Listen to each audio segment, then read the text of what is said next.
हम लोग करेंगे क्वेश्चन नंबर 3 एंड 4 दोनों करेंगे। तो क्वेश्चन नंबर 3 कहता है box is pushed through 5 metre across a floor offering 100 newton resistance, how much work is done by the resistance force. तो देखिए क्वेश्चन नंबर 3 में सबसे पहले एक बॉक्स है और वो है बॉक्स जो है स्लाइड किया जा रहा है।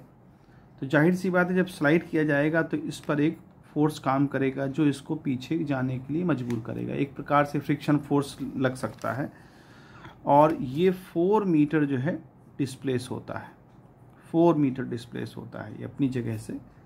तो हमको ये बताना है कि रेजिस्टिव फोर्स चूँकि 100 न्यूटन लग रहा है तो रेजिस्टिव फोर्स कितना वर्क कर रहा है। तो देखिए चूँकि फोर्स इस डायरेक्शन में लग रहा है और डिस्प्लेसमेंट इस डायरेक्शन में हो रहा है तो वर्क हमारा जो होगा वो होगा एफ डी कॉस थीटा। अब फोर्स इस डायरेक्शन में इतनी 100 न्यूटन और डिस्प्लेसमेंट इस डायरेक्शन में है 4 मीटर और उनके बीच का जो एंगल है वो 180 डिग्री बन रहा है। तो अब क्या हो जाएगा इस पर ये हो जाएगा कि ये जो वैल्यू है -1 आ जाएगी। तो -400 जूल जो है वर्क डन इस 100 न्यूटन की वजह से होगा। दूसरा सवाल इसी में कहता है फोर्थ क्वेश्चन में कि एक इंक्लाइन प्लेन है, a block of mass 5 kg slides down an inclined plane of inclination 30 degree and length 10 metre. तो वर्क डन बाई ग्रेविटी पता करना है। तो देखिए ये हमारा इंक्लाइन प्लेन है और ये जो इंक्लाइंड डिस्टेंस है वो 10 मीटर है। यहाँ पर बॉक्स रखा हुआ है तो निश्चित बात है कि इसका वेट नीचे की तरफ काम करेगा और इस डायरेक्शन में आपका mg साइन थीटा काम करेगा और इस डायरेक्शन में mg कॉस थीटा। अब हम उन सब बातों को न ध्यान रखते हुए हमें ये देखना है कि वर्क निकालना है ग्रेविटी की वजह से। तो ग्रेविटी की वजह से वर्क निकालना होगा तो एफ डी कॉस थीटा लगाएंगे, जाहिर सी बात है।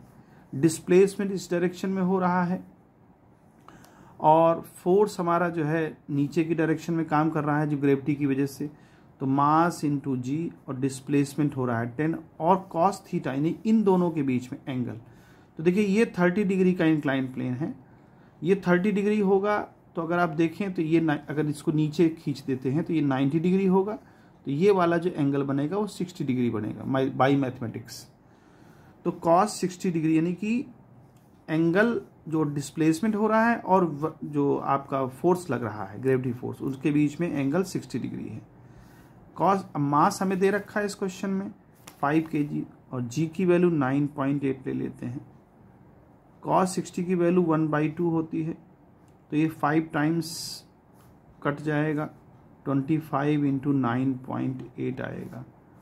अब यहाँ से हम इसको जब सॉल्व करेंगे तो 25 8 जा 200 और 25 9 जा 225 और 225 और 25 और 20 यानी 245.0 ये वर्क डन हमको मिलेगा ग्रेविटी की वजह से और यही इसका आंसर है। तो उम्मीद है समझ में आया होगा दोनों क्वेश्चंस।